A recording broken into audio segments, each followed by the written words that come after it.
Masalah tadi, Clara menghentikan ucapannya saat Bram berbalik dan menatapnya. Aku tak menerima ucapan maaf darimu. Aku ingin orang yang sudah lancang menamparku yang meminta maaf padaku, tegas Bram. Clara menelan air liurnya. Rasanya tak mungkin ia meminta Fiona untuk meminta maaf pada Bram. Ia takut Fiona justru akan curiga padanya. Malas rasanya saat harus menerima banyak pertanyaan dari temannya itu. Tak mungkin. Dia bisa curiga padaku, pada kita, ucap Clara. Bram menatapnya dingin, membuat jantung Clara berdegup tak beraturan dan begitu kencang. Terserah bagaimana caranya, aku ingin dia meminta maaf padaku, ucap Bram. Clara menghela nafas pelan. Bram benar-benar tak menghiraukan ucapannya. Bagaimana jika aku yang menggantikannya meminta maaf? Ucap Clara mencoba memberikan penawaran. Tidak, tegas Bram. Ayolah, aku mohon jangan marah. Dia tak sengaja. Dia sedang patah hati. Mungkin dia pikir kamu adalah orang yang sudah membuatnya patah hati, ucap Clara. Bram tersenyum picik. Clara benar-benar membela temannya. Baik, jika kamu memaksa, ucap Bram dan duduk di sofa. Bram memperhatikan Clara. Entah apa yang akan Clara lakukan, dan tentu Bram penasaran bagaimana Clara akan meminta maaf padanya atas perlakuan Fiona. Katakan, aku harus melakukan apa sebagai permintaan maaf atas temanku yang sudah menamparmu? Tanya Clara. Aku tak akan memberikan pilihan. Kamu yang menawarkan, ucap Bram datar. Clara menghela nafas. Ia sendiri bingung harus melakukan apa. Tapi tunggu. Tiba-tiba saja, Clara menyunggingkan senyum tipis. Sebuah ide tiba-tiba bersarang di kepalanya. Clara mendekati Bram dan duduk di pangkuan Bram. Ia akan mencium bibir Bram, tetapi ia langsung menghentikan aksinya saat tiba-tiba saja Bram mengeluarkan suara.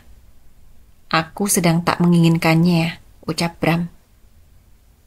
Clara terdiam sambil memanyunkan bibirnya. Tanpa Bram ketahui, pikiran Clara tetap bekerja mencari cara lainnya untuk meminta maaf pada Bram. Clara kembali menyunggingkan senyuman saat kembali mendapatkan ide. Ia menggerakkan bokongnya yang masih berada di pangkuan Bram, membuat Bram menahan bokong Clara. Sudah kubilang aku tak menginginkannya, tegas Bram. Jangan membohongi dirimu sendiri. Aku tahu kamu pulang cepat karena merindukan sentuhanku, ucap Clara selembut mungkin. Bram menggeram melihat kelakuan Clara. Clara mengaduh saat tiba-tiba Bram mendorong tubuhnya hingga ia terjatuh ke lantai. Jangan menggangguku. Jika kamu tak tahan dan menginginkannya, lakukan saja dengan pria lain. Atau kamu bisa melakukannya dengan teman priamu itu, bentak Bram sambil bangun dari duduknya. Dengan angkuh, ia menatap Clara dan memberikan isyarat dengan gerakan kepalanya, dengan pandangannya yang tertuju pada pintu kamar. Sambil menahan rasa sakit di bokongnya, Clara pun bangun dengan perlahan. Tanpa mengatakan apapun, ia keluar dari kamar itu. Ia keluar dengan langkah yang seketika melemas. Ada perasaan sakit di hatinya saat mendengar ucapan Bram. Apa di mata dia, aku hanya wanita seperti itu, gumam Clara. Tak terasa, air matanya mengalir membasahi menyusuri pipinya.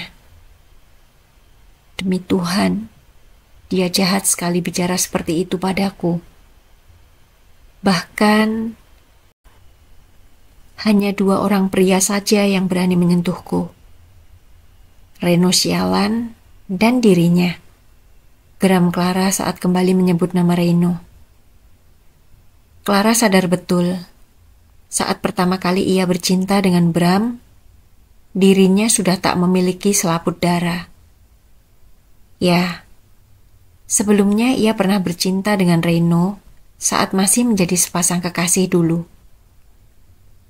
Tetapi ia tak pernah menyembunyikan apapun dari Bram. Bramlah pria kedua yang bercinta dengannya. Namun, bukan berarti ia melakukan hubungan seperti itu dengan pria manapun. Apa karena aku wanita simpanannya? Karena itu dia merendahkan aku, batin Clara. Clara mengusap air matanya dan terkekeh. Benar, aku adalah seorang wanita simpanannya. Dia menjadikan aku wanitanya, pemuas nafsunya, dan dia memberikanku segala kemewahan. Bukankah aku memang pantas mendapatkannya? Karena itu, aku akan menghabiskan uangmu. Bahkan jika perlu, sampai tak tersisa. Meski rasanya tak mungkin, batin Clara. Kita lihat saja. Sampai kapan kamu bisa bersikap angkuh padaku, ucap Clara. Clara pun masuk ke kamar tamu dan memilih tidur bersama Fiona. Ia tak ingin kembali ke kamar itu, meski apartemen itu adalah miliknya yang dibelikan oleh Bram. Ia terlalu muak dengan sikap bosi Bram yang seolah merendahkannya. Sementara Bram yang masih merasa kesal pun memilih pergi menuju minibar, menenggak minuman favoritnya. Sejak awal aku sudah mengingatkannya. Tak ada yang boleh masuk ke apartemen ini selain diriku. Tetapi diam-diam dia justru memasukkan orang lain ke dalam apartemen ini. Dia memang harus diberi pelajaran. Benar-benar membuat moodku hancur malam ini. Dia bahkan berani menggodaku setelah apa yang terjadi. Aku tak bisa melakukannya karena pipiku terasa perih, geram Bram. Bram memegang pipinya. Tentu saja ia masih kesal karena Fiona berani menamparnya dan membuat pipinya terasa perih. Fiona memang dalam keadaan mabuk, tetapi tenaganya benar-benar kuat. Seolah Fiona benar-benar meluapkan kemarahan yang begitu besar. Keesokan paginya, Fiona membuka matanya perlahan. Ia memegang kepalanya yang terasa pusing. Tentu saja semalam dia benar-benar mabuk. Fiona mengedarkan pandangannya. Ruangan itu tampak tak asing baginya. Namun bukan kamarnya. Fiona bangun perlahan dan tak ada siapapun di kamar itu. Hanya ada dirinya yang masih terbalut selimut. Jadi, aku benar-benar menginap di apartemen Clara, gumam Fiona. Fiona pergi ke kamar mandi dan mencuci wajahnya.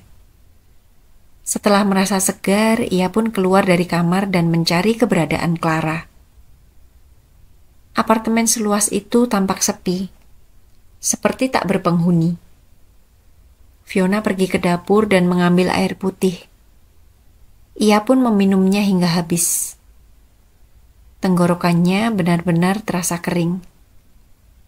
"Kamu sudah bangun?" tanya Clara yang baru saja memasuki dapur. Dari mana saja? Aku mencarimu," tanya Fiona. Clara menunjukkan plastik belanjaan pada Fiona dan meletakkannya di atas meja.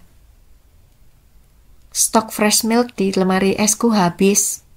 Aku rasa kamu butuh fresh milk untuk menghilangkan rasa pusingmu akibat mabuk semalam," ucap Clara. "Au, kamu benar-benar perhatian padaku," ucap Fiona. Clara hanya tersenyum dan memberikan fresh milk tersebut pada Fiona. Fiona pun meminumnya. "Apa yang terjadi semalam?" tanya Fiona. Clara mengerutkan dahinya melihat Fiona. "Maksudmu?" tanya balik Clara. "Ya, apa semalam aku menyusahkanmu?"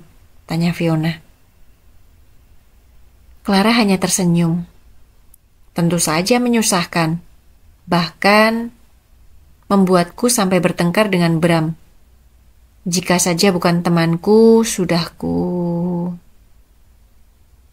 Gumaman Clara terhenti saat Fiona menepuk lengannya. "Kenapa melamun?" tanya Fiona bingung. "Tidak apa-apa," jawab Clara.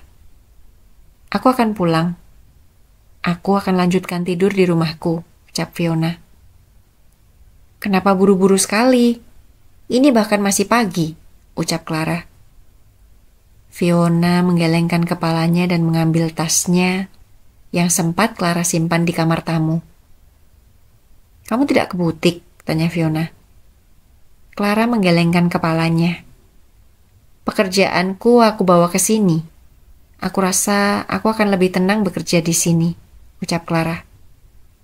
"Baiklah, aku pergi," ucap Fiona dan meninggalkan apartemen Clara. Clara menghela nafas dan memakan sarapannya. "Sepi," gumam Clara.